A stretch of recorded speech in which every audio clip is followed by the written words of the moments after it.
calling the disciples. As the warm sun began to set over the Sea of Galilee, its golden rays danced across the gentle waters like countless tiny stars. The air was filled with the soft sounds of evening, the quiet lapping of waves against wooden boats, and the distant calls of water birds heading home to roost. It was in this peaceful moment that our story begins, a story of how ordinary people heard an extraordinary call. Along the shoreline, fishing boats were returning from their daily work. The air carried the salty scent of the sea, mixed with the earthy aroma of drying nets. Two brothers, Simon and Andrew, were going about their familiar routine, their strong hands working methodically to mend their nets as they had done countless times before. Their faces, weathered by sun and sea, showed the quiet dignity of men who knew their craft well. In those days, the shores of Galilee were alive with activity. Fishermen worked from sunrise to sunset, their lives guided by the rhythms of the water and wind. They knew every mood of the sea, every sign in the sky that spoke of tomorrow's weather. These were simple men, yet they carried within them a deep wisdom that came from living close to nature and understanding its ways. As Simon and Andrew worked, a figure appeared walking along the shore. His presence seemed to bring a gentle stillness to the evening air. This was Jesus of Nazareth, moving quietly among the busy fishermen, observing their work with knowing eyes. There was something in his manner that drew attention without demanding it, a peaceful authority that made even the most occupied hands pause in their work. The light was growing softer now, painting the clouds in shades of rose and gold. The day was settling into that gentle time when work begins to slow and thoughts turn toward home. It was in this moment that Jesus approached the two brothers. His footsteps were quiet in the sand, but his presence seemed to fill the space around them with a peaceful expectancy. Jesus spoke to the brothers with words that flowed as smoothly as the evening tide. "Follow me," he said softly, "and I will make you fishers of men." His voice carried across the gentle breeze, warm and inviting like the last rays of sunlight on the water. There was no demand in his tone, only a quiet certainty that seemed to touch something deep within their souls. Simon and Andrew looked up from their nets, their hands growing still. The familiar weight of the ropes in their fingers suddenly felt different, as if the whole world had shifted ever so slightly. In that peaceful moment, something extraordinary happened. Without hurry or hesitation, they set down their nets. The sound of the ropes settling on the wooden planks was soft, like a whispered prayer.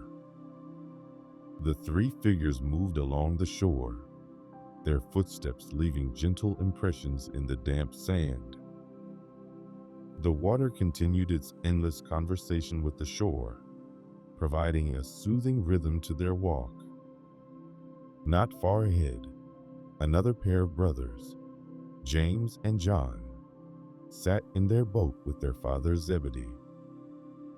They were preparing their nets for the next day's work, their movements practiced and sure.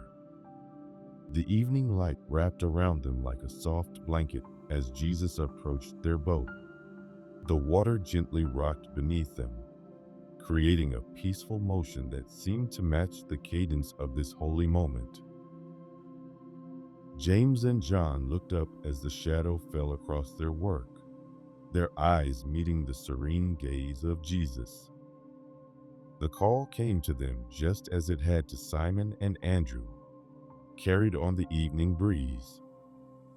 There was a pause, filled only with the sound of water against wood and the distant cry of seabirds. In that space of perfect stillness, James and John felt the same gentle yet irresistible pull that had moved their fellow fishermen just moments before. In that hushed moment, James and John rose from their places in the boat. The movement was gentle, like leaves responding to a summer breeze.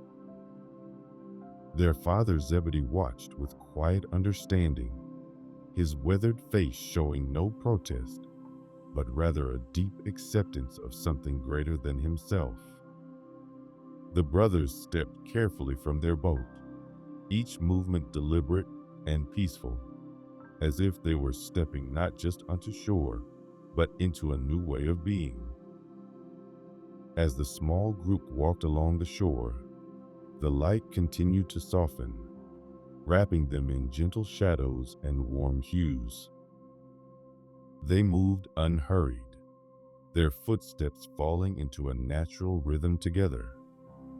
The sight of these men walking along the water's edge, their shadows stretching long across the sand, created a picture of perfect serenity. Behind them, the fishing boats bobbed softly on the waves, a reminder of the lives they were leaving behind. The evening drew deeper, and they made their way into the villages that dotted the shoreline. The air was filled with the soft sounds of day turning to night, of families gathering for evening meals, of children being called home. Through these peaceful scenes, Jesus led his new followers, stopping occasionally to share quiet words of wisdom that settled into their hearts like dew on morning grass. As they walked, more people were drawn to join them. Philip, hearing the same gentle call, fell into step with the group. His response was as natural as breathing, a quiet yes that required no dramatic gesture. The growing band of followers moved through the countryside like a peaceful stream, gathering others as they went.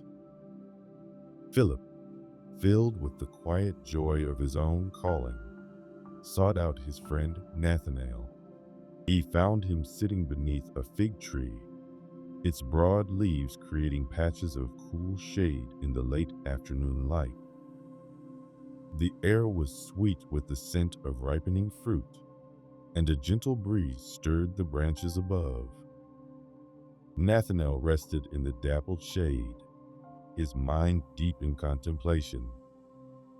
Philip approached with gentle steps, not wanting to disturb the peaceful scene. He spoke softly of finding the one spoken of by Moses and the prophets, Jesus of Nazareth. His words floated on the air like leaves falling softly to the ground. Nathanael lifted his gaze, his eyes reflecting both wisdom and wonder. When Nathanael came to meet Jesus, the sun was painting the world in soft golden tones. Jesus spoke of seeing Nathanael under the fig tree, of knowing his heart before they had met. The words settled over Nathanael like a warm embrace, and any doubt he held melted away like morning mist. In that moment of recognition, another soul was added to the growing family of followers. As evening fully embraced the land, the small group found a quiet place to rest. They sat together on the gentle slopes overlooking the sea, sharing bread and stories as the stars began to appear one by one in the deepening blue above. The water below reflected the last light of day, creating a mirror of peace and possibility.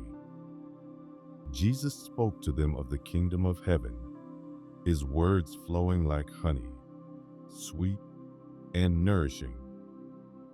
He told them of the work ahead, not with urgent demands, but with gentle purpose. His voice carried the warmth of a father sharing wisdom with his children, each word carefully chosen to plant seeds of understanding in fertile hearts. The disciples listened, their faces illuminated by the fading light. These men, who had spent their lives reading the moods of water and weather, now learned to read the deeper currents of spirit and truth. The familiar sounds of evening surrounded them, crickets beginning their night songs, distant sheep being led to their folds, the soft whisper of wind through olive branches. In the gathering darkness, the group sat in comfortable silence, each one feeling the weight and wonder of the day settling in their hearts. The stars above grew brighter, like scattered diamonds on dark velvet, each one a reminder of the vastness of divine purpose. The air grew cool and sweet, carrying the night-blooming fragrance of flowers and herbs from the nearby hills. These first disciples, these ordinary men who had answered an extraordinary call, were beginning to understand that their lives had changed in ways they could not yet fully grasp. Like the gentle transformation of evening into night, their hearts were slowly opening to new possibilities, new ways of seeing the world around them.